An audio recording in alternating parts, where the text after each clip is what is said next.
Most gardeners waste time and money hauling in mulch every season, and then wonder why their soil still dries out, compacts, and loses fertility by mid-summer. I see it constantly. They lay down straw or wood chips. It looks good for a few weeks, and then the wind moves it. Weeds punch through it, and the soil underneath is still biologically weak. The real problem isn't that mulch doesn't work, it's that dead mulch can't replace a living root system. If you want soil that holds moisture, feeds microbes, suppresses weeds, and builds structure at the same time, you stop covering it with material and start covering it with plants. And before we go further, if you're serious about growing better food and actually improving your soil year after year, subscribe to the channel. That's what we focus on here, practical systems that outperform the usual advice. Let's talk about the living mulch seeds that make this work. The core idea is simple, but powerful. Instead of spreading straw, you scatter low-growing, fast-establishing plants between and under your crops. These plants shade the soil, protect it from erosion, feed microbes through root exudates, and cycle nutrients in real time. In my raised beds, in-ground rows, and even adapted versions in hydroponic systems, living mulch consistently outperforms passive mulch for long-term soil health. White clover is one of the most reliable foundations for this system. It stays low, tolerates foot traffic, fixes nitrogen, and forms a dense mat that crowds out weeds once established. I broadcast it at about 1 pound per 1,000 square feet in larger areas, but in a small, backyard bed, that's roughly 1 tablespoon of seed per 4 by 8 foot bed. Rake it in lightly, no deeper than 1/4 inch, and keep it moist for the first 7 to 10 days. In vegetable beds where I'm growing heavy feeders like tomatoes or brassicas, I mix white clover with annual ryegrass at a 70-30 ratio by seed volume. The ryegrass establishes quickly, anchors the soil, and creates early shade while the clover fills in underneath. By the time summer heat hits, the soil surface is fully covered. Compared to straw-mulched beds right beside them, the living mulch beds hold moisture longer and show less temperature fluctuation when measured 4 inches down. And this is where monitoring actually matters. Compost and soil temperature drive microbial activity. I use the 36-inch stem model from the RioTemp store to check internal pile temperatures and occasionally deep soil temperatures in large beds. It's rugged stainless steel, and the long probe lets you get to the real zone, not just the surface. If you're composting or managing larger beds, it's a serious tool. The link is in the description if you want to check it out. It's not cheap, but neither is guessing wrong with your soil biology. Now here's where most people get living mulch wrong.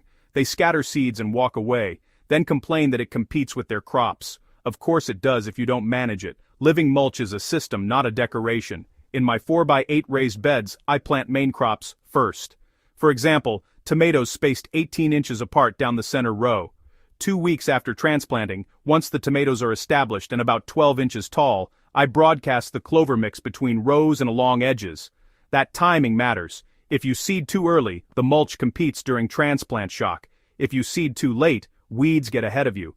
When the clover reaches about 4 to 5 inches high, I cut it back to 2 inches with shears or a string trimmer. I don't remove the cuttings, I let them fall in place. That's your nutrient pulse. You've just created green manure without disturbing the soil. Do that every 3 to 4 weeks during peak growth. In in-ground gardens, especially in hotter climates, I've found living mulch reduces irrigation needs by roughly 20 to 30% once established. Bare soil in full sun can hit 120 degrees Fahrenheit at the surface. Under dense clover, I've measured 85 to 95 degrees Fahrenheit under the same conditions. That difference alone changes root stress and microbial survival. Now let's address the trade-offs honestly. Living mulch will use water. In very dry climates with limited irrigation, you have to plan for that. I increase drip line frequency slightly during establishment, usually adding 1 extra short cycle per day for the first 2 weeks. Once the root systems interlock, overall water demand stabilizes because evaporation drops dramatically. It will also use some nutrients. That's why I don't rely solely on nitrogen fixation claims. I still compost heavily. In fact, living mulch works best with biologically active compost. In my composting system, I aim for internal pile temperatures between 130 and 150 degrees Fahrenheit for pathogen kill and proper breakdown. A reliable compost thermometer isn't optional if you're serious about that stage. Once finished compost is applied at about 1 inch thick before seeding the living mulch, the system becomes self-reinforcing. Now let's talk hydroponics, because people assume this doesn't apply. In pure hydroponic systems, you're not using soil, but in hybrid systems, like Dutch buckets with cocoa coir or large media beds, you can integrate living ground covers in adjacent soil pathways or perimeter beds. I've also used shallow-rooted covers like dwarf white clover in large greenhouse soil beds where hydroponic lines feed main crops. So, the living mulch actually helps stabilize humidity and, reduces algae growth on those exposed surfaces by shading them. For smaller backyard growers, honestly, it's best to start simple. Just take one 4x8 bed, plant your main crop as you usually would, and then, about 2 weeks later, scatter 1 to 2 tablespoons of white clover evenly across any exposed soil. Water gently, and once the clover is established, just trim it about once a month and leave the clippings right there. Over the course of a season, compare that bed to your standard mulched bed. When autumn rolls around, check the soil structure. You'll notice more crumbly aggregates, more visible fungal strands, and, quite often, more earthworms too.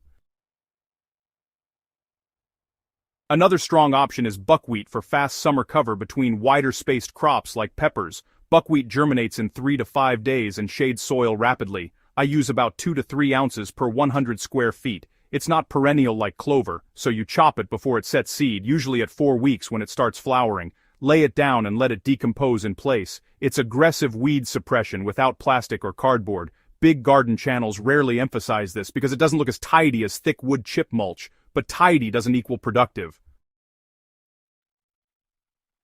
Living roots in the soil. 365 days a year is what builds structure and nutrient cycling capacity. One important correction to common advice: do not till living mulch into the soil every season. That defeats the microbial networks you're trying to build. If you need to reset a bed, cut the mulch at soil level and plant directly through it. Over time, the root channels become pathways for air, water, and future crop roots. After 3 seasons of running side-by-side comparisons, my living mulch beds require less purchased input, show better moisture retention, and produce comparable or higher yields. The real gain isn't just yield, it's resilience. During heat waves, those beds recover faster. If you're composting alongside this system, track your compost temperature consistently. Turn your piles when they drop below 120 degrees Fahrenheit during active phases. Mature compost should stabilize near ambient temperature before application. That consistency is what makes the living mulch system thrive instead of stall. This isn't about abandoning mulch entirely, it's about upgrading from dead cover to living systems. Scatter the right seeds, manage them intentionally, and your soil becomes the engine instead of a dependency. If this kind of practical, field-tested growing system makes sense to you, subscribe to the channel and share this video with another serious gardener. The more growers who shift toward living soil systems, the better food we all produce. Practical knowledge beats trends every time.